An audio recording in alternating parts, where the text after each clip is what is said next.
ಎಲ್ಲರಿಗೂ ನಮಸ್ಕಾರ. ಮುಂಜಾನೆ ಎದ್ದು ನಾನು ಒಂದು ಗ್ಲಾಸ್ ಬಿಸಿ ನೀರು ಕುಡಿತೀನಿ. ಯಾಕಂತಂದ್ರೆ ಗ್ಯಾಸ್ಟ್ರಿಕ್ ಆಗಂಗಿಲ್ಲ, ವೆಯ್ಟ್ ಲಾಸ್ ಆಕತಿ, ಡೈಜೆಷನ್ ಪ್ರಾಬ್ಲಮ್ ಆಗೋದಿಲ್ಲ. ಅದಕ್ಕೆ ನಾನು ಬೆಳಗ್ಗೆ ಎದ್ದ ತಕ್ಷಣ ರಾತ್ರಿ ಮಲಗೋ ಹೊತ್ತಿನಾಗ ಬಿಸಿ ನೀರು ಕುಡಿಯೋದು ನನ್ನ ರೂಢಿ. ಇವತ್ತು ನಾನು ಬೆಂಡೆಕಾಯಿ ಪಲ್ಯ ಮಾಡಿದ್ನಿ. ಅದನ್ನು ತೋರಿಸಿದ್ರೆ ನೀವು ಎಲ್ಲಿ ಒಯ್ತೀರಿ ಅಂಥೇಳಿ ನಾನು ತೋರ್ಸೋಕೆ ಹೋಗಿಲ್ಲ. ಯಾಕಂದ್ರೆ ಬೆಂಡೆಕಾಯಿ ಮಾಡಿದ್ರೆ ನನ್ನ ಮಕ್ಕಳು ಊಟ ಮಾಡ್ತಾರೆ, ಇಲ್ಲಾಂದ್ರೆ ಊಟ ಮಾಡಂಗಿಲ್ಲ. ಅದಕ್ಕೆ ನನಗೆ 7 ಜನ್ಮದ ನಂಟೈತೋ ಏನೋ ಗೊತ್ತಿಲ್ಲ.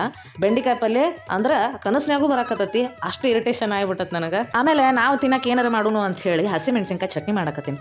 ಅದಕ್ಕೆ ಉಳ್ಳಾಗಡ್ಡಿ, ಟೊಮ್ಯಾಟೊ, ಬದ್ನೆಕಾಯಿ, ಒಂದು ಸ್ವಲ್ಪ ಅಲ್ಲ, ಬೆಳ್ಳುಳ್ಳಿ, ಹಸಿಮೆಣ್ಸಿನ್ಕಾಯಿ, ಸ್ವಲ್ಪ ಜೀರಿಗೆ, ಕರಿಬೇವು, ಕೊತ್ತಂಬರಿ ಇದೆಲ್ಲ ಹಾಕ್ಕೊಂಡು ಸಣ್ಣ ಉರಿ ಇಟ್ಟು ನಾನು ಏನು ಮಾಡಿದೆ ಅಂತಂದ್ರೆ ಅದು ಹಸಿ ಹೋಗೋ ಮಟನೂ ಬೇಯಿಸ್ಕೊಂಡು ಸ್ವಲ್ಪ ಆರಕ್ಕಿಟ್ನಿ. ಆರಿದ ಮೇಲೆ ಅದನ್ನು ಜಾರಿಗೆ ಹಾಕ್ಕೊಂಡು ಸ್ವಲ್ಪ ಉಪ್ಪು, ಬೆಲ್ಲ, ಇನ್ನೊಂದು ಸ್ವಲ್ಪ ಜೀರಿಗೆ ಹಾಕ್ಕೊಂಡು ಸ್ವಲ್ಪ ಶೇಂಗಾ ಹಾಕ್ಕೊಂಡು ಚಟ್ನಿ ರೆಡಿ ಮಾಡಿದ್ನಿ. ಈ ಒಂದು ವಿಡಿಯೋ ನಿಮಗೆ ಇಷ್ಟ ಆಗಿತ್ತಂದ್ರೆ ದಯವಿಟ್ಟು ಲೈಕ್ ಮಾಡಿರಿ, ಶೇರ್ ಮಾಡಿರಿ, ಫಾಲೋ ಮಾಡಿರಿ. ಅದರಂಗೆ ಯೂಟ್ಯೂಬ್ನಾಗ ವಾಶ್ ಈಸ್ ವರ್ಡ್ ಅಂತ ಹೇಳಿ ನಂದು ಇನ್ನೊಂದು ಚಾನಲ್ ಐತಿ, ಅದಕ್ಕೂ ಸಹ ನಿಮ್ಮ ಬೆಂಬಲ ನೀಡ್ರಿ. ಮತ್ತೊಂದು ಸಲ ನಿಮಗೆ ಹೇಳ್ತೀನಿ. Thank you.